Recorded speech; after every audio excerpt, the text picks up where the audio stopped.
Hello.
Yes, am I audible to you?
Now, ma'am, am I audible?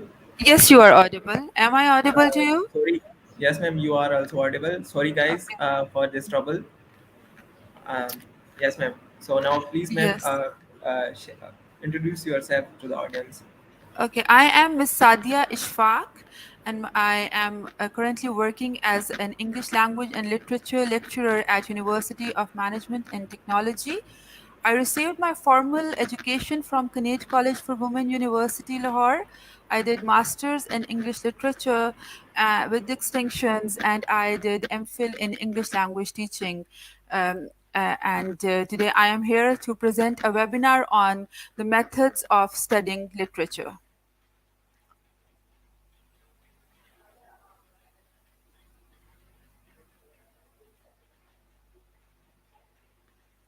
Okay, so today we are going to discuss the methods of studying literature. The objectives of the webinar are: what is literature, the relationship of literature to life, the methods of studying literature that involves the study of the author, systematized reading, the chronological method of study, the comparative study of literature, the historical method. As students of literature, it is very important to know about what is literature, what is its relationship to life, and how to literature. What is literature basically? Literature is composed of those books only that are related to life. Literature emerges from life itself. It draws its inspiration from life, from the events of life, from the daily activities, from the daily occurrences. And as we know that the time old, the time honored themes of love, hatred, jealousy, problems of destiny, problems of life, they are all they have been taken as the themes of literature, because that's what is the relationship of literature to life. Then the methods of studying: as students of literature, we just can't pick up a book and study it. The book has a certain background, a certain methodology, a certain systematic way of studying it has to be kept in mind, that we are going to study and discuss today in this webinar. So the question first arises is, what is literature? Literature is composed of those books, and of those books only, which in the first place, by reason of their subject matter and their mode of treating it, are of general human interest, and in which, in the second place, the element of form and pleasure which form gives are to be regarded as essential. It is very important to keep in mind that a piece of literature is differentiated from any piece of history, political economy, science, because literature, the main theme of literature is that it yields aesthetic satisfaction to its reader. It is basically its themes and its mode of treating it are of general human interest. Literature is an expression of life through the medium of language. It is a vital record of what men have seen in life, what they have experienced in life, what they have thought and felt, and how they have been affected by those experiences of life. When we are studying literature, it is very important to, as students of literature, to keep in mind the importance of the author.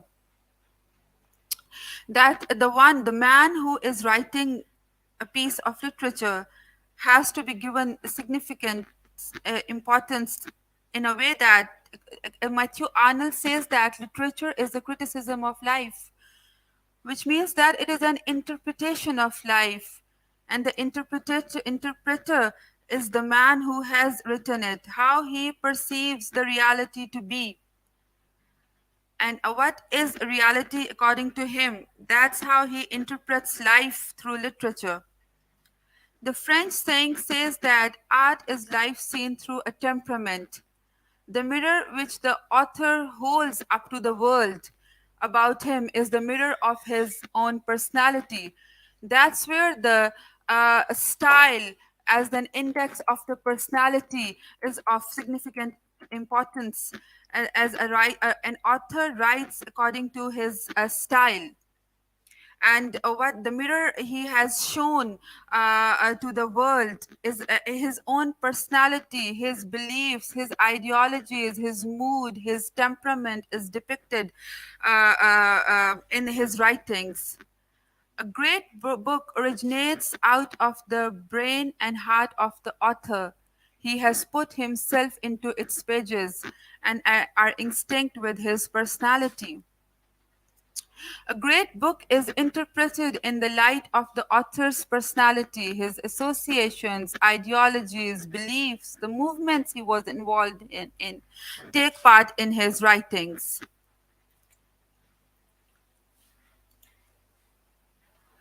Then, how do we study literature?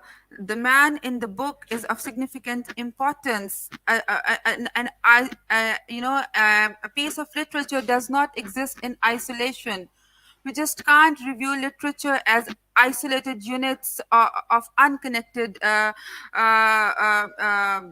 whole, or the it is basically when we are studying a piece of literature, to know about the author, the autobiographical, his autobiographical details, his interests are of significant importance. How do we do that?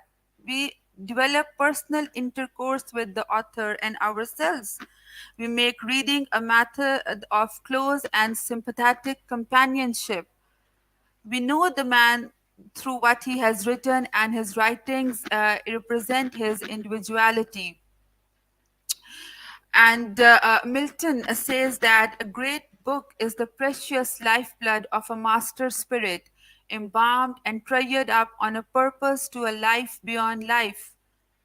The secret of profitable reading is to permit the lifeblood of the master spirit to enter into our veins, is the preliminary step in the literary culture, which means that we have to associate to what we are reading. We have to make reading a method of sympathetic companionship, to listen to the words of the author, to understand what he has said, and to give it a deep critical thought, to try to make meaning of what the author is trying to say, as to develop companionship and association with his work, with his writings, to make a better meaning of his work. And the use of the author's biography is important when studying literature, because we have discussed that the author is important. The study of the personal life of author can be achieved by the use of author's biography. Now, it is important that the author's biography is used in a right direction. The most pertinent information is drawn out of the author's biography. What you need to know about the author: you need to know about his ambitions, the struggles, successes, failures, his intellectual habits, his methods of work, the conditions under which he was writing, and the effects of his ambitions, struggles, successes, failures, intellectual habits, methods of work, and the conditions under which he was writing to his book. I have an example here that Thomas Carlyle, Froude's wrote four volumes of biography about Thomas Carlyle. As students of literature, it is not of importance that you get into unnecessary details about the author's biography, that you confuse yourself with Thomas Carlyle's personal life, his personal affairs, the furniture in his home. This is not important. What you need to know about is his the effects of the events of his life on his work. There might be certain autobiographical elements in his work that need to be looked at. For example, Sylvia Plath writes confessional poetry. In her poem Daddy, she talks about her own father. She's talking about the death of her own father. That's how we look for the autobiographical elements through the use of biography in the writer's work. What do you need to know about Shakespeare biography? You need to know about him that he was an actor, a poet, a dramatist, a manager, an Elizabethan dramatist. He was a playwright. He was a frequenter of Mermaid Town. He was a citizen of Stratford. And his themes, the inspirations he drew, and the themes he used in his writing, and then analyze his works in the light of those themes and those autobiographical elements. The author's biography is of great importance, such as in the writings of Dante, whose writings can't be understood once detached from his life. Dante, the poem Divine Comedy, it talks about the Christian vision of temporal and existence and permanent existence. And it also talks about his own exile from his native city of Florence. So that's how his poem contains autobiographical elements. And once you don't know about the Dante's autobiography, it is difficult to interpret his writings. So, understanding the biography of the author in the right capacity is important in the study of literature. When we are studying literature, to consider the writer, it is important to know that each and every writer acts as the representative of his age. As we have formerly discussed, that literature draws its inspiration from life. If I am a writer of this century, where I am going to draw my inspiration from the life, from my surroundings, from the social surroundings in which I live, right? I might talk about suicidal bombing. I might talk about the political system of this time. So I don't exist in isolation. I am the representative of my society. I exist in this society in the same way. Every writer or a great writer is not an isolated fact. He has his affiliations with the present and past, contemporaries, predecessors, and thus possess the national spirit. In the historical study of literature, two aspects are significant: the notion of continuous life, or the national spirit in it, and exhibits the changing spirit of the successive ages. A nation's literature is not a miscellaneous collection of books which happen to have been written in mother tongue. Rather, it is a progressive revelation of such minds, of that nation's mind and character.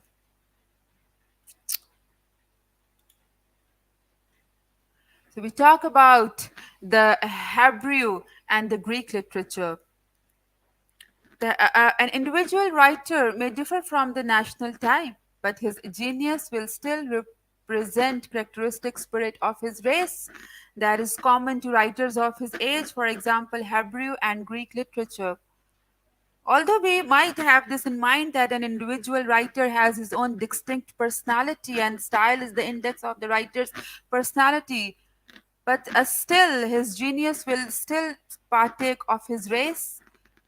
And for instance, if you study the Hebrew and Greek literature, the Hebrew and Greek literature is totally depicting the minds of the Hebrews and the Greeks. It talks about their ideologies, their ambitions, their beliefs. It depicts their society. So that's how we know about Hebrew and the Hellenic views of life. So, Professor Barrett Wendell said that literature gives us the power of traveling in time. We become familiar not only with minds of other races, but with minds of other epochs as well. Literature gives us the room to travel into the cities of men, to know about their governments, their parliaments, their way of life, their manners, their habits, their moods, temperaments, ideologies, customs, traditions. All this is depicted through the literature.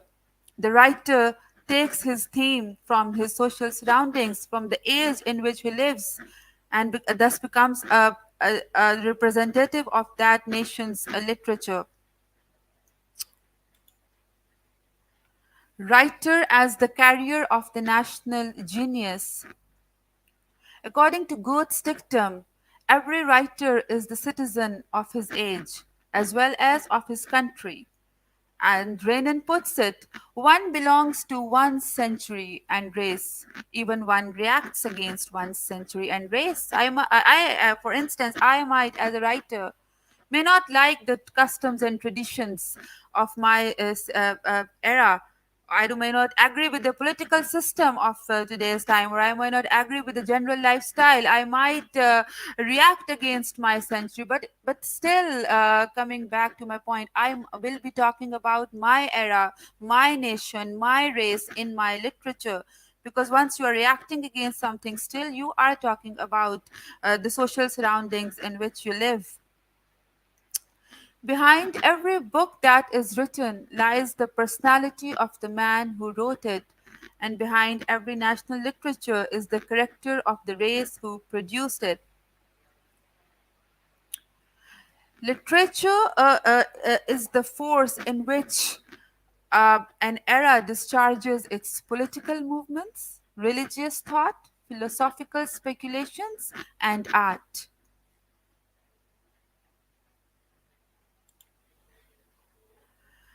Make your reading broader as system and systematic. As students of literature, it is important to introduce method to your reading.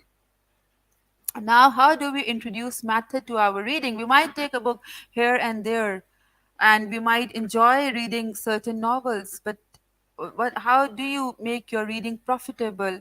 When you introduce method to it, you make it a systematized reading. For that, it is important that do not consider text as isolated units of forming a mere a miscellaneous. Do not consider the text as isolated units forming a miscellaneous aggregate of unconnected units. Rather, regard text as a corpus, as organic whole. Do not consider the works of a writer as his works, but rather as his work. Most profitable plans of study is the chronological method, that is, to read the works of an author, the order in which they were produced. Right? For instance, chronological study of writers is of immense importance in the case of Shakespeare. You might, the chronological study, that the order in which the author has produced his works, and then analyze his works, the changes in his temper, mood, themes, his idea, his subject, and then compare and contrasting them. That are there any similarities? Are there any differences? Right, and then analyzing it in the light of chronological study, comparative study, historical study gives you a better understanding of the texts. The chronological study of literature provides luminous record of author's inner life. We get to follow the various phases of his experience, the stages of his mental and moral growth, the changes undergone by his art. The chronological study of texts allow the reader to grasp the substantial sense of those works as a progressive revelation of his genius and power. It allows us to analyze them critically in the light of the changes undergone by his temper, in his style of writing. For instance, John Donne wrote love poems in his youth. With the passage of time and with the maturity of the age, he started writing divine and religious poems. So that's how his the chronological study of John Donne will tell you about the changes undergone by his mood and temperament with the passage of time and with the maturity of age. In the chronological study of the text, you can also compare and contrast the writer with himself and his contemporaries. As in the case of John Donne can be better analyzed when you analyze him with his contemporaries such as Andrew Marvell and George Herbert. They were also writing during the 17th century at that time. And then the comparative study makes you analyze the similarities and the differences in the works of the writers of the same age. And how can comparative study of literature be carried out? The Tennyson and Browning can be read side by side. The comparative study of Sophocles and Euripides can be carried out. In order to understand materialism in Marlowe's plays, they can be compared with his other four tragedies, such as Dr. Faustus, Jew of Malta, Edward II, Don Boleyn. They're all genres, are they following under the same genre, tragedy, as Aristotle defines tragedy as a good man brought down by a misfortune of his own. So here the genre is the same, and they can be analyzed and they can be compared with each other. That gives you what is the benefit of the comparative study of literature. The benefit is that it allows you to analyze it in detailed manner. The doctrine that all higher knowledge is gained by comparison and rests on comparison is true in the study of literature as in the study of science. Uh, Shakespeare's tragedy Hamlet can be compared with other tragedies such as Macbeth, Othello, and King Lear. English literature as the study of English history. You know that when we are studying literature, we have to go back to the study of history. That makes us the students of literature. Actually, that's where the literary spirit invokes in us, and we can analyze the pieces of literature in the light of the era and the historical movements that were going on at that time, and in the light of those historical movements and the historical events that these literatures were written. The study of the English literature takes us to a wide field of English history, which means the history of English politics and society, manners and customs, culture and learning, and philosophy and religion. When analyzing literature, not only the contemporary state of the society has to be analyzed, but the contemporaneous movements and cross currents in life are thought to be kept under consideration, such as the literature of the Victorian era, in accordance with the emerging trends at that time. As we know about, if we carry out a historical study of the Victorian era, we come to know that it was a very famous dictum was popular at that time that the sun never sets on the British Empire because it was the age of industrial revolution. When we analyze the Victorian era, we say that it was a time of rising democracy, humanitarianism, the progress of science, and the effects on the thoughts of people by the progress of science. It was the era of industrial revolution, right? And it was the time when the things were becoming mechanized. And a famous Victorian writer, Charles Dickens, in his novel Hard Times, talks about the industrialization taking place at that time and the mechanization of life. So, as we analyze the literature in the light of the historical events at the time and the cross currents in life, it gives us a better understanding of the emerging trends of that time. The Victorian literature reflects the thoughts, aspirations, ideals, doubts, struggles, faith, and hope of a great and turbulent period of history.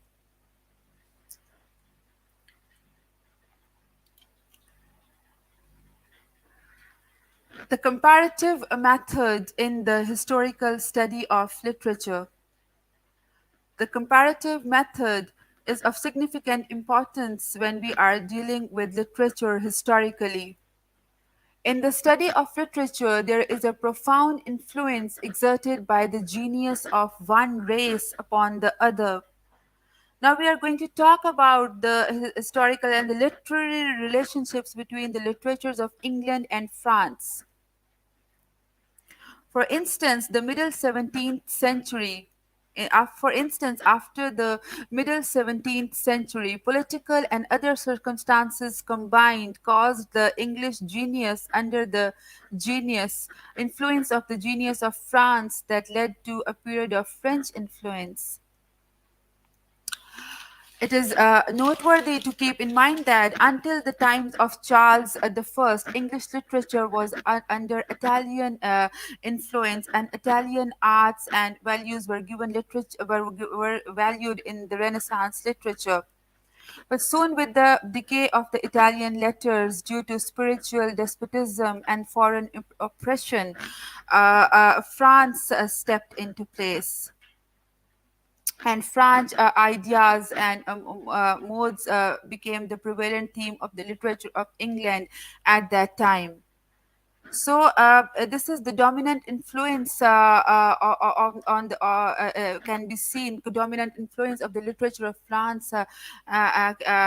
Dominant influence can be seen on the literature of England during the 18th century, and this influence was exerted by the France, because French ideas and their modes and were becoming in vogue.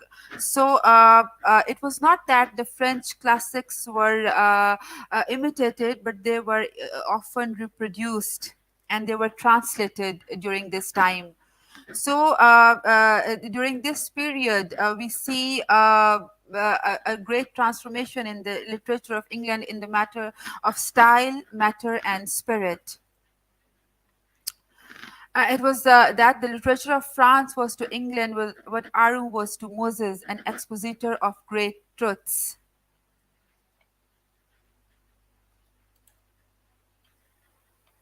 Then the historical references to England and France and the literary relationship. Soon after that, when France modes and manners were seen as a theme in English literature, by the time we reach Voltaire and Rousseau, the French writers, it was the time when the reverse current of influence was going on. That is, the period of Anglomania had begun. Now, the French mind was engrossing English ideas on many subjects, such as religion, beliefs, the social order, politics, and the forms of literature. So now the current was flowing in the reverse direction. England had made a lot of discoveries in terms of physics, metaphysics, but it was not known to people at the time. They kept these discoveries to themselves. It was through the French interpreters that made these discoveries known to the world of the England. Voltaire's 3 years of exile in England are described by Condorcet as of European importance, because it was believed that Voltaire's intellectual ability was due to his contact with the English life.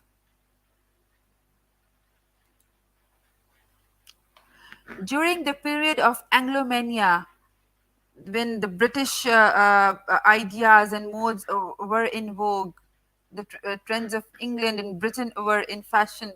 French writers of the period preceding the revolution exhibit intense indebtedness to England.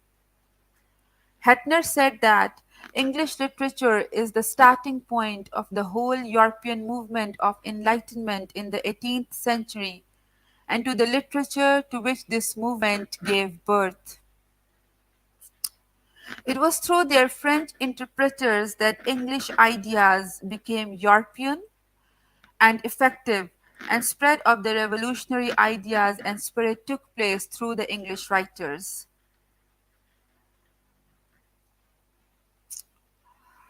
Yeah, it was through the French interpreters that the English ideas, their discoveries became known to the world. So, influence of the genius of one nation upon the other. To interpret the literatures of France and England from middle 17th century till the end of the 18th century, we find an influence by one national genius upon the other. So here we can see that the literature of one race has exerted an influence on the literature of another race.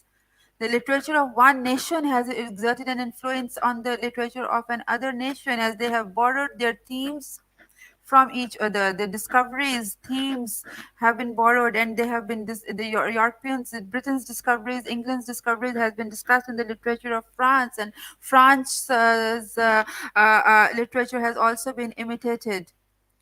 So, to understand the literature of England and France, it is imperative that they should be studied together. Now, to summarize the presentation and the methods of studying literature, it would be that literature is a representation of life. Literature takes its themes from life. It takes its modes of expression and its subject matter that yields aesthetic satisfaction to its reader. It's all taken from life. Literature has to be studied systematically. A book, a writer, can't be considered as an isolated product. It definitely has its affiliations with the past and present, and that affiliations have to be kept into consideration and kept in mind when analyzing a piece of literature. The detailed study of literature is carried out via chronological, comparative, and historical study of literature.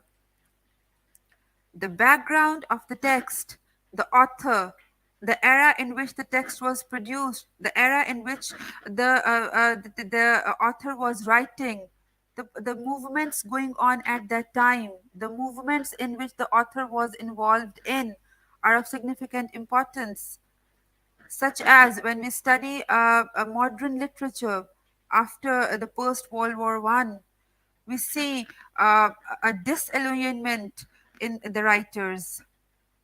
T.S. Eliot's poem Hollow Men talks about the disillusionment. The hollow man at that time is basically being talked about because of the identity crisis at that time due to the World War One. So it is important, and the nihilism, Friedrich Nietzsche has started the movement nihilism at that time.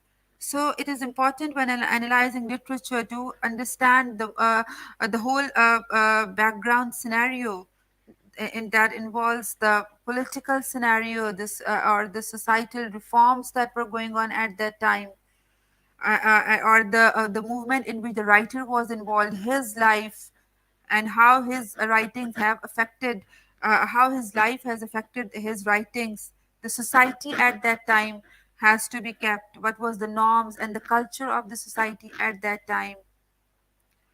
Such as Chaucer in the Canterbury Tales talks about the monks, the nuns. Somehow it's a critique of the society at that time. So that's why it's a good example to summarize that every writer is the representative of his age and talks and represents the national genius.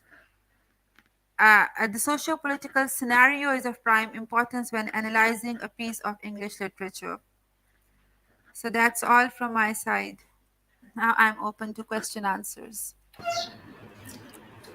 So, guys, we are moving towards another part of this webinar, and so if you have any question regarding this topic, you may ask from them, our speaker.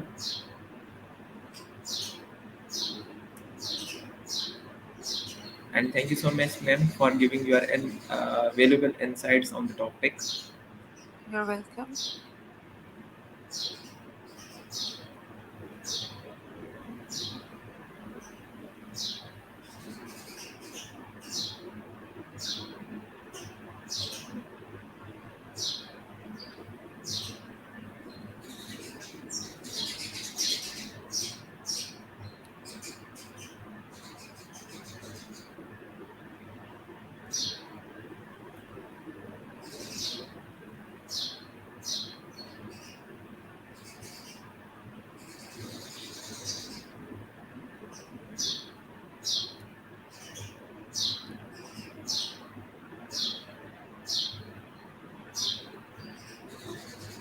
Yes, Salman has asked a question that how can we teach language through literature?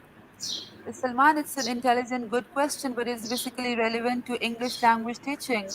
We can definitely teach language through literature. We can, as in, we can analyze the various tenses that have been used. In order to teach tenses, we can provide a piece of literature and then see that where a particular tense has been used, and to see the usage of different tenses, such as a past tense, a present tense, which actually represents the facts, the habitual actions, the routine actions. If it has been used, if a routine action, a habitual action, or a fact is denoted by the present tense, then we learn via experiential learning that present tense is used serves this function.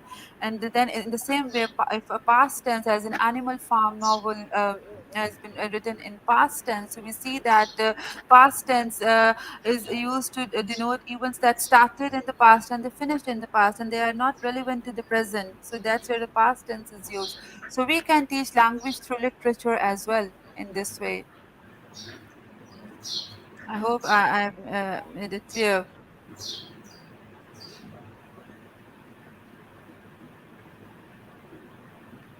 Okay.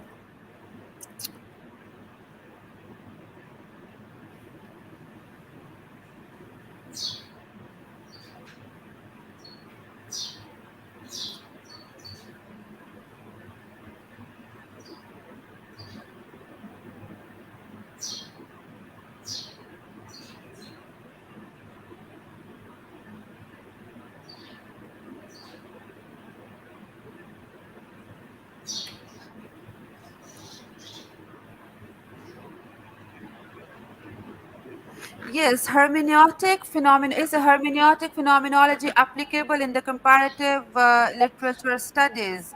Hermeneutic, you can say, phenomenology is basically the conducted through empirical collection of experiences and reflective analysis of their meanings. So, if you want to analyze, if you want to compare and contrast in terms of the experiences you have had from the text, in terms of the themes the author has used, in terms of the style he has adopted, in terms of his reflections, his moods, his temperament, how he has analyzed the specific subject, what tone has he adopted towards it, and in that way you can carry out use hermeneutic phenomenology in the comparative literature studies.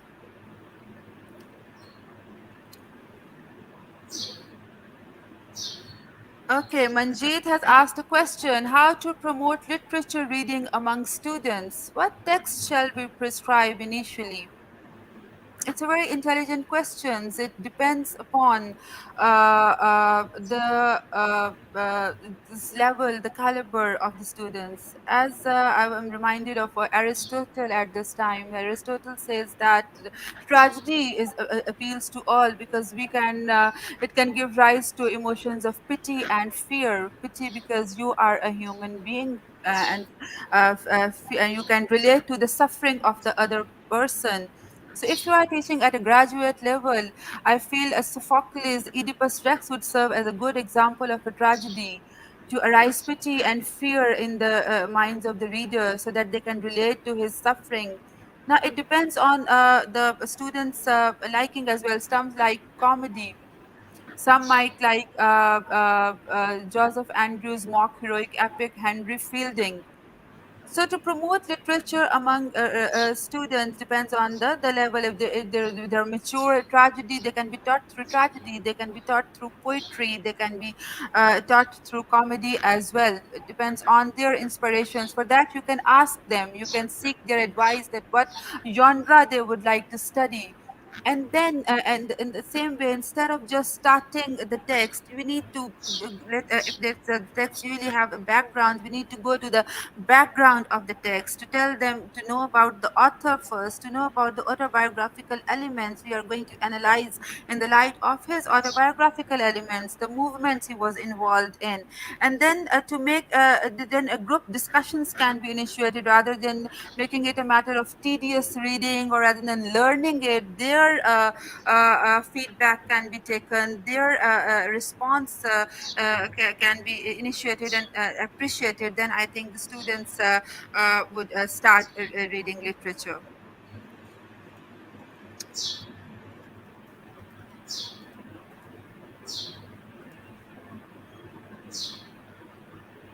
What is the importance of classical literature in learning? Yes, the classical literature would again serve as a very good mode of comparative study.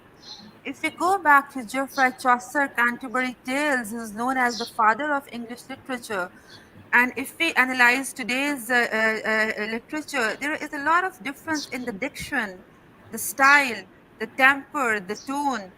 You can see that the texts written at that time were difficult to analyze. They because they had cumbrous diction, difficult. The diction was difficult, and now the texts are easier to analyze because they are written in modern language.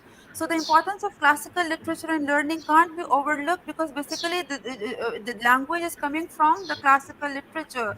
Geoffrey Chaucer is known as the father of English literature because he coined his own words. He has given up lots of words in English vocabulary, and now we have adapted them.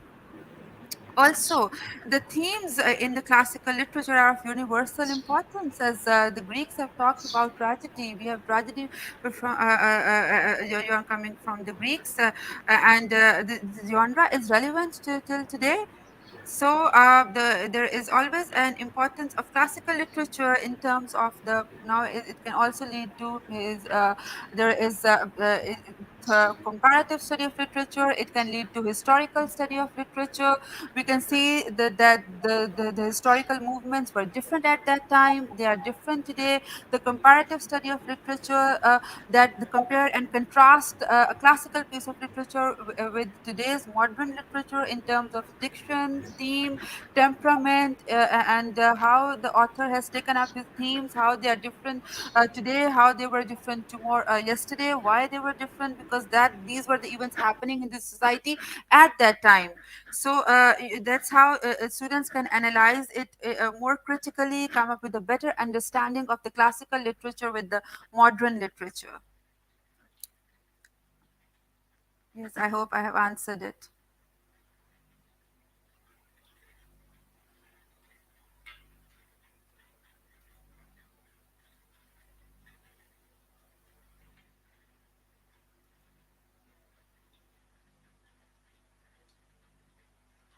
In regards of teaching, which one is better to share to the students? Is it the local literature or the global literature?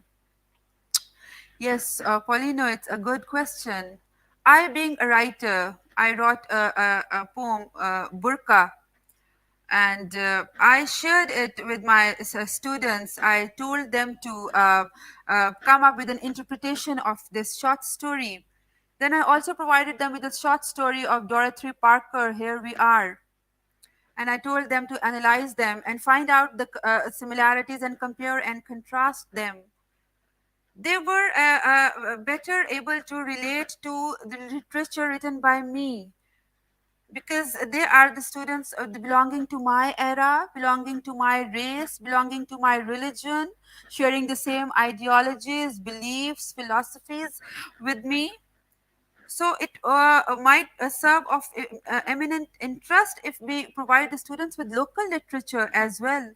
Although the global literature can't lose its universality and its applicability to us, but still the local literature might appear more interesting to the student because that's where he can relate to that literature at a much better level, relate to the themes, the inspirations, the social surroundings in which it is written, the style it is depicting.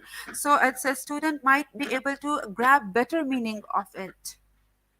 So, in regards of teaching, I think that the local literature should also be provided to make them familiar with their age, the customs, the traditions, and that would able to make better meaning to them. And that's how they might become more enthusiastic to read it and come up with a better explanation and interpretation of it. So, I had this experience of providing local literature. And then even in case of Pakistan's Nawabuddin Electrician poem written by our writer, it's more interesting to read, and it's because it is that what we have seen in our surroundings. The cycle actually he has decorated is actually what we can visualize it, we can relate to it, because and then we can enjoy more and make better meaning of it. And at the same time, the stress level of the student is also reduced because that's what he observes in his surroundings. I feel that local literature should also be provided to students, and it will make better meaning to them and arouse interest in them. I hope I have answered the question.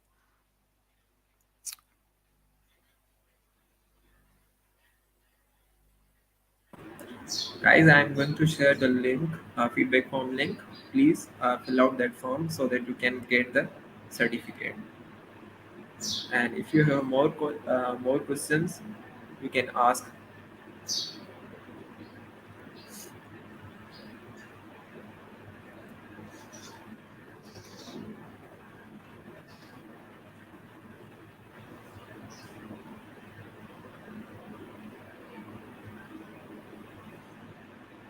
Do you think are some existing issues that plague or challenge today's literature? Espinoza, it's a good question. But I feel that a style is the index of the writer's personality, right? And every writer is the representative of his age. The national genius partakes in the writer's work. Despite one might react against one's national genius, but still one can't escape it. The plagues, the challenges that are existing around us, this sometimes becomes the theme of literature itself. If we start talking about plague or challenge in literature, and if we might not like it, and we start speaking against it, then still in one way we are talking about our nation's genius. We are talking about the beliefs and the ideologies, the temperaments, the mood, the perspective that has been given to us by the plague or challenge that is existing around us. As you have the poetic license to write, so your individuality, your creativity would come in your piece of literature. You know that a man is a social animal, and he man derives his theme of literature from life. And what are the basic impulses behind literature? It is the desire for self-expression. It is desire to talk about the society in which we live. It is the desire to talk about the evils and the challenges and the goods and odds of the society in which we live. And then there is the fourth one, that is the pleasure of form as form. But the first three are actually originating out of life. So a man is a social animal. He would convey his meaning in his writing. He would convey what he would not confide it to himself, what he has observed in his surroundings. So despite the challenges, or despite the plagues, the writer's individual genius would be conveyed in his writing through his style that would act as the index of his personality. I feel that writer is pure, angelic version of a man who writes and breaks and speaks his heart out.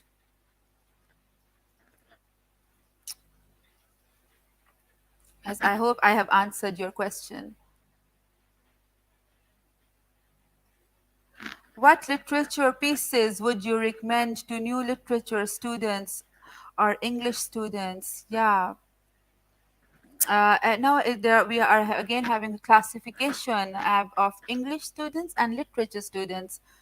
I am teaching English students. I have been teaching them 21 lessons for the 21st century.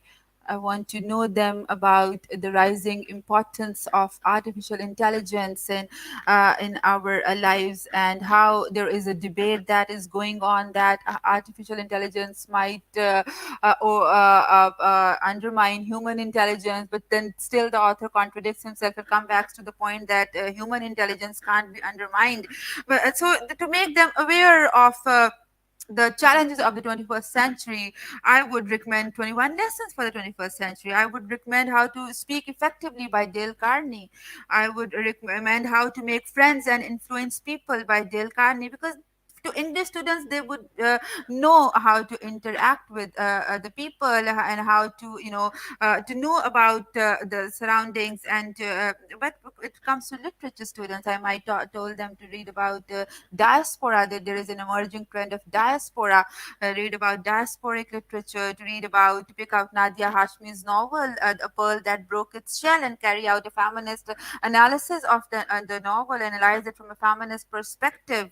Nadia Hashmi is an Afghan American descendant, and she has talked about Afghanistan in the novel. So it's a new novel. Little research has been done on it. So I might recommend diaspora as literature, subcontinental literature, the rising trends in literature to literature students. I hope I have answered your question. Guys, if you need PPT slides, you can email us on Yes. this. The email is all on screen, and please fill out this form. If you do not fill out this form, you will not get the certificate.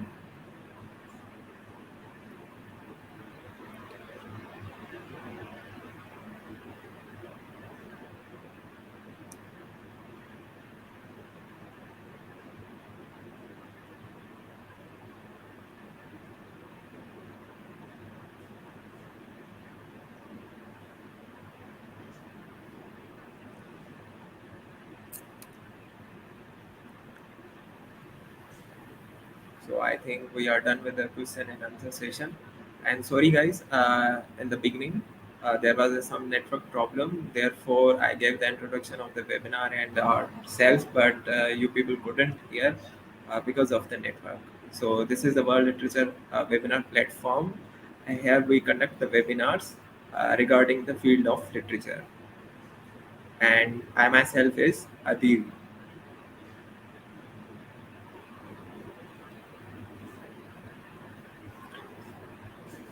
So now, ma'am, thank you so Yes. much for your lecture, You're and welcome. it was so fruitful to listen to you. Now Thank we you. have come to the end of our webinar, and I would Okay. like to thank everyone who made this meeting possible. And once again, I thank you, ma'am, for your You're welcome. presentation. Okay. So now we You're are going to end this session. Thank okay. you, ma'am. Allah Thank Hafiz. you. Allah Hafiz and goodbye. Allah Hafiz. Allah Hafiz.